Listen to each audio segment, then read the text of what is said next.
Today we're getting into the latest Tesla news, including the Model Y beating all other cars in Europe, a new physical Model 3 recall, and Tesla's competition continuing to push back goals, so let's get into it. First up today, Tesla is facing a recall of over 24,000 Model 3 vehicles. In the last few months, we've seen a number of Tesla recalls affecting many or all of their vehicles, but a lot of times the fix was a software update pushed to all owners. This has led many to ask for a change to the term recall, since those require no effort from owners, even though they're important fixes. Many people see the headline of Tesla recalling 1.1 million vehicles and assume Tesla continues just having tons of issues with all of their cars. At the time of that last recall, Elon said the terminology is outdated and inaccurate. This is a tiny over-the-air software update. To the best of our knowledge, there have been no injuries. Now though, Tesla is facing a quote physical recall for the Model 3. Tesla started sending emails to Model 3 customers about it, saying quote, Tesla has decided to proactively recall certain Model 3 vehicles manufactured between 2017 to 2022 to inspect the assembly of the second row left-hand seat belt buckle and the center seat belt anchor to ensure components are fastened to specification. Our records indicate that your vehicle may be affected by this recall. This affects 24,064 Model 3s built since 2017 and appears to have been an issue at service as opposed to the factory. Quote, servicing certain components in Model 3 vehicles requires disassembly of the second row left seat belt buckle and center seat belt anchor, both of which are fastened with the same bolt. Both components may have been incorrectly reassembled after disassembly during a service action. Reportedly, Tesla investigated the incidents beginning in August and completed their investigation on October 14th, making the recall determination. As for the fix, Tesla will inspect the reassembly of second row left seat belt buckle and center seat belt anchor and, where necessary, fasten the components to correct specifications. The remedy will be provided free of charge. So this will require owners to go back to a Tesla service center if they are affected. Also, some owners may have paid for this fix in the past and they are now entitled to a refund of those services. Tesla has begun notifying owners that are affected, and this may be something to look for if you had bought a Model 3 and had those specific areas serviced.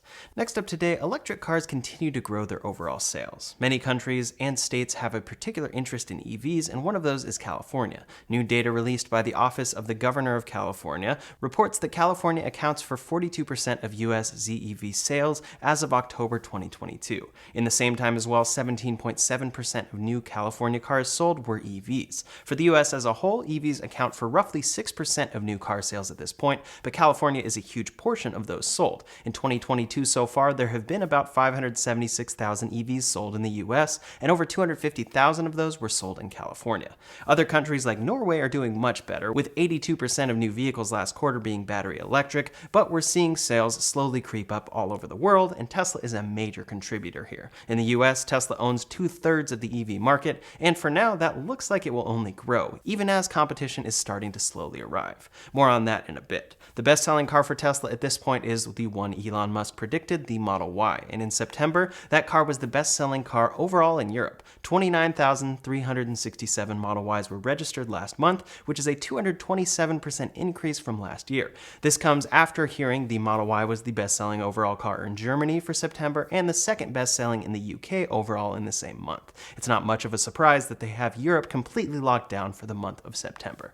It's important to keep in mind that September was an end-of-quarter month where Tesla often does large delivery pushes, especially in other countries. They also have a buildup of reservations for the Model Y after it was introduced in North America, so both are at play. It'll be interesting to see how October fares for the Model Y and if or when Tesla beats all other cars for a full year. Still, it's very impressive to see, and this comes as a result of Tesla's high demand, but also their vast scaling.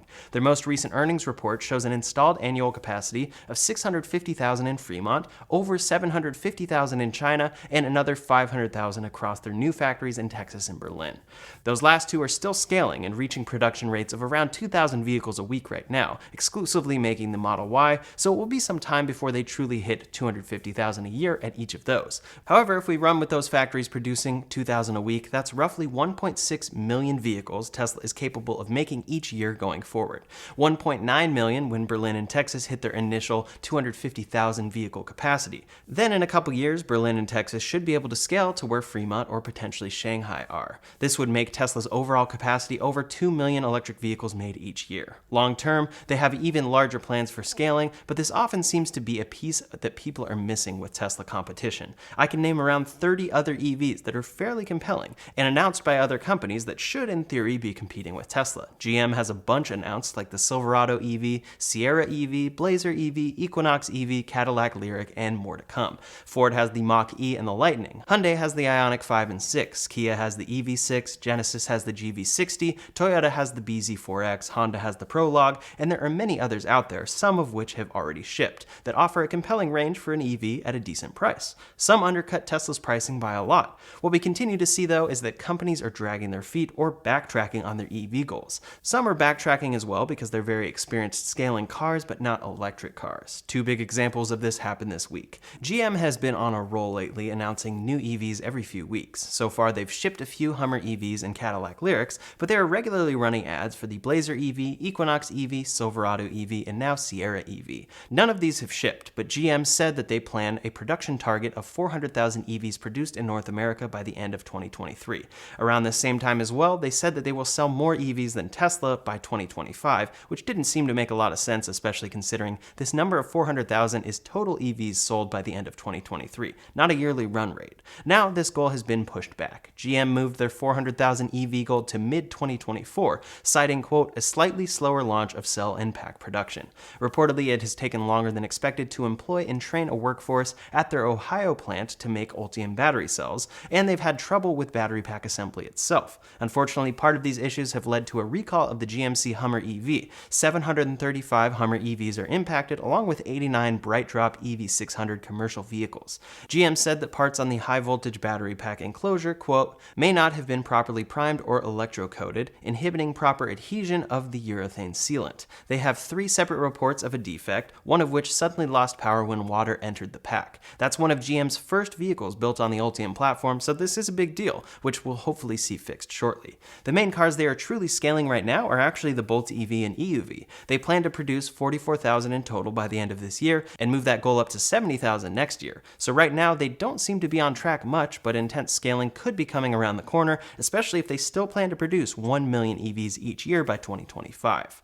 Over at Toyota, we've heard a lot about their troubled launch of their first true EV, the BZ4X. This car was already going to perform poorly in cold weather because it essentially is incapable of fast charging in cold climates, but then Toyota recalled all 2,700 of them that they had shipped so far for risk of the wheels falling off. Now Toyota is making that car again and plans to ramp it up, but not until 2025. Reuters reports this week that Toyota is also considering a full reboot of their EV strategy to better compete. They are halting work on some of the 30 existing EV projects they've apparently been working on and developing new plans. Quote, the proposals under review, if adopted, would amount to a dramatic shift for Toyota and rewrite the $38 billion EV rollout plan the Japanese automaker announced last year to better compete with the likes of Tesla. Until now, Toyota's planning had assumed demand for EVs would not take off for several decades. Ultimately, they had planned to sell around 3.5 million EVs a year by 2030, but EV sales are growing fast. Many forecast them representing over half of total vehicle production by 2030.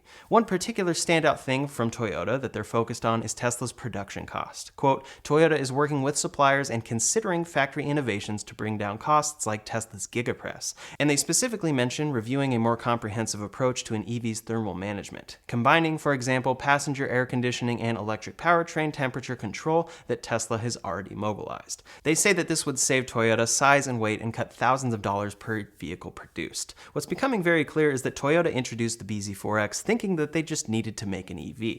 It seems that there was no ground-up engineering for many things that are now essential for EVs, and that Toyota is only now realizing the need to truly cut production costs and ramp up production. This marks a major reversal for Toyota, who has dragged their feet for years on EVs. Now it seems they're finally seeing Tesla's impact. As for the BZ4X, Toyota does plan to scale this car a lot, by either 6 or 12 times its current monthly output of a little over 1,000, but they plan to do it in 2025. They also add that that is if it can secure needed components, including semiconductors. Quick napkin math would show them making around 625,000 BZ4Xs a year come 2025 if they increase production by 12 times by then and can secure necessary components. Toyota definitely isn't in a great spot for EVs, but they did put themselves there. Again, this is happening at the same time that Tesla could close out this year producing around around 1.5 million EVs. By the time GM plans to have made 400,000 EVs total in North America, Tesla should be capable of making over 2 million worldwide, or over 1 million in the US alone annually.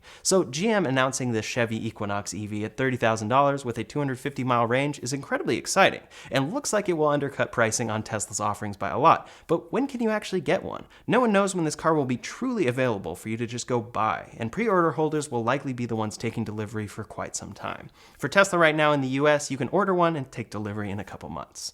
Over at Ford, they are similarly behind Tesla, but doing better than other companies from what we can see. They just announced that the Ford Fiesta will be dropped from their lineup, and they say it's because they are rolling out all electric models across their lineup. Ford's new electric car will be made in Germany, where the Ford Fiesta is currently made, and reports say it will be a medium-sized crossover based on VW's MEB platform. This is the platform the ID4 is built on. Ford also plans to stop producing the Ford S-Max and Galaxy minivans along with the Fiesta. That's of course exciting to see, but again, Ford is planning to produce over 2 million EVs annually by 2026. That's 4 years away, reaching a goal that Tesla should be hitting next year. For Tesla, it's simply a milestone on their path of massive scaling, both cars and battery production.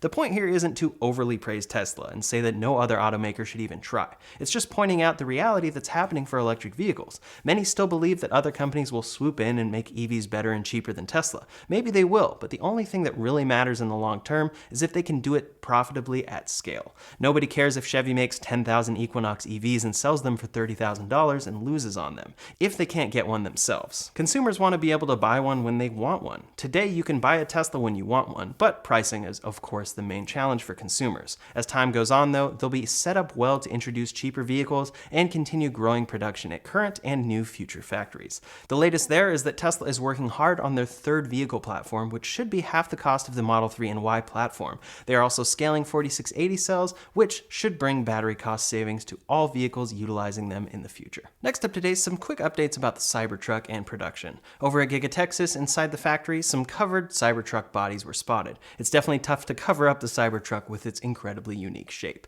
This is some progress that we've been seeing lately, along with Tesla's official announcement that they're in the final lap to get to Cybertruck production and have begun tooling. Idra, the company making the 9,000-ton Gigapress for the Cybertruck, has begun giving regular updates of that machine's progress as well. While rumors had said this machine had already arrived in Texas, according to Idra, on the 25th, that machine was packed and ready to go from Italy. That means it's getting ready to leave Italy to ship to Giga Texas, but it could be the case that some parts have already arrived in Texas while the rest are just now leaving. Either way, Tesla is prepping machinery to make this crazy truck, and I can't wait to see it enter production. For the Tesla Semi, Tesla has officially received the green light to begin deliveries from the EPA. Tesla received the certificate of conformity on the 29th, and that means that Tesla is officially ready to deliver trucks to Pepsi, as Elon Musk tweeted about. Over in Lathrop, California, Tesla broke ground on a new Megapack factory a little over a year ago. They're calling this a Megafactory as their focus is Megapacks, which is their large stationary storage, and now they have released a video of the factory in action. They posted this on LinkedIn, and we can see some impressive video inside the factory, which has achieved production a little over a year after breaking ground. Sources say they are already ramped to produce 25 Megapacks a day there, which is incredibly impressive. As Electrek detailed, there is about as much battery capacity as 50 Model Ys in a single Megapack, so 25 a day would mean they are ramped to produce the equivalent battery capacity of 1,000 electric vehicles per day there. Likely this will make a significant impact in coming quarters. In Quebec, Tesla has ramped up hiring, and many think it's hinting at Tesla's next factory ending up there. Tesla posted a job listing in Quebec saying, "Work closely with high-volume recruiters in a fast-paced organization. We see our candidates as our guests, and we are their hosts. Act as a guide for candidates through the onboarding process, ensuring a smooth candidate experience." This sounds a lot like Tesla is prepping to hire many people, and Elon has hinted at Tesla looking at this area for their next Gigafactory, which could be announced by the end of this year. Last up today, some updates about other automakers. Over at Rivian, they just released a new software update that adds a new kneel mode, dropping suspension on park for easy exit and entry. This feature comes along with a few improvements to UI and things like gear guard, among a slew of other improvements and fixes. They are showing a very similar software update strategy to Tesla, regularly bringing out great new features for owners, and it's awesome to see. My full review of the R1T will be going up this weekend, so be on the lookout for that. Over at Xpeng, they unveiled exciting and frightening footage of their flying car completing its first flight. The goal here is that this car can drive on roads and fly through the air. Last year they showed off renders and an animated video, but this year they showed actual footage. Basically, it looks like a giant drone. It's unclear how legitimate this video is and what level of of operation the car has with this on top of it, but it's crazy to see regardless. It'll be interesting to see if Xpeng continues to develop this into the future. Over at Porsche, they're planning to make a tri-motor version of the Taycan to take on the tri-motor Plaid Model S. Quote, the Taycan range kicks off with the entry-level rear-wheel drive version, and the new tri-motor variant should supersede the Turbo S as the fastest model available. Porsche and Tesla have been competing back and forth on performance with the Taycan and Model S, so it'll be fun to see this new Taycan when it arrives. That's all the latest Tesla news for today, so in the meantime, if you want to see the latest for potential incoming price decreases for Teslas in the US, you can check out that video linked up here or in the description below. Thanks so much for watching, and I'll see you on the next one.